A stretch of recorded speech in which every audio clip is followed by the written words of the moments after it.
On my kicker tonight, it was heartbreaking earlier today to watch the agony in the face and hear the pain in the voice of the mother of David Chege, the unarmed, peaceful protester shot dead outside Parliament a month ago today.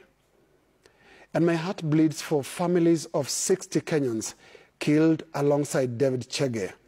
And I can only imagine the nightmare of the families of 66 Kenyans who remain missing to date in circumstances related to protests that swept our country the last 1 month. And as the country marks 1 month since that hair-raising unprecedented invasion of Parliament, there should be no denying that the events of the last 1 month constitute a turning point for Kenya. Within the month, a finance bill was withdrawn and an entire cabinet dismissed, both in response to the demands of protesters fronted by the youth Gen Z. Out of the scary events of a most turbulent month, all of us as Kenyans must proceed to our respective quiet corners for some deep reflections. First, we must reflect about the grievances that so enraged fellow Kenyans to the point of defying death itself. When peaceful young Kenyans armed with flags, mobile phones, and water bottles bravely marched through jets of rain, water, and thunder of live gunfire, then we must reflect. We must reflect when a young lady clutching a flag dares an armed police officer to do his worst.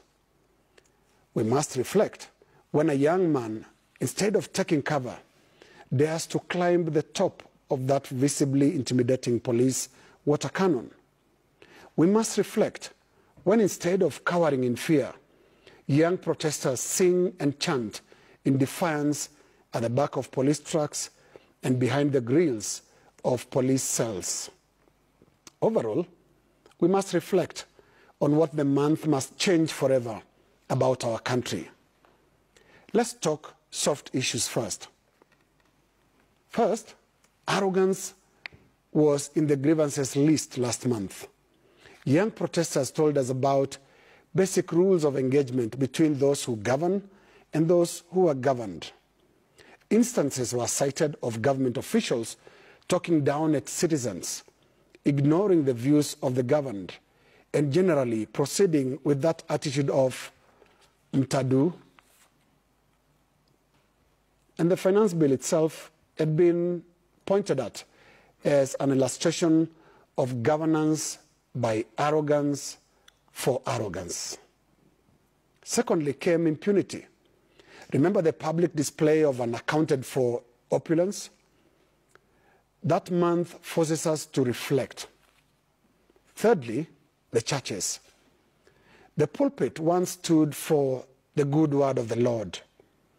Events of the month reminded us that as protesters proceeded to deplatform politicians who had long taken control of the holy mic from the clergymen. Fourth, they told us about integrity and that holders of public office must be persons of integrity. You can't be a corruption, murder, or rape suspect and still be a holder of a high office such as cabinet secretary. How basic was that? As we reflect on the soft issues, let us remember the hard ones too. First, the value of life in Kenya remains worryingly low. The ease with which Kenyans kill fellow Kenyans is disturbing.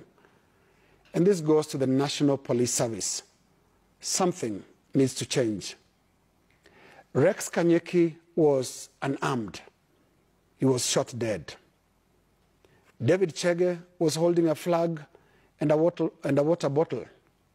He was shot dead. Denzel Omondi had a flag and a mobile phone. He was abducted, killed, and his body dumped in a quarry. In total, tonight, 60 Kenyans were killed, a majority of them by police. Now, to police officers, especially those of the plain-clothed and hooded hit squad category, killing and abducting fellow Kenyans, fellow citizens, for political reasons shames your crown and stains your uniform. It reduces you from a police officer to a private, hired, partisan militia or gang member. Let us reflect. That is my kicker.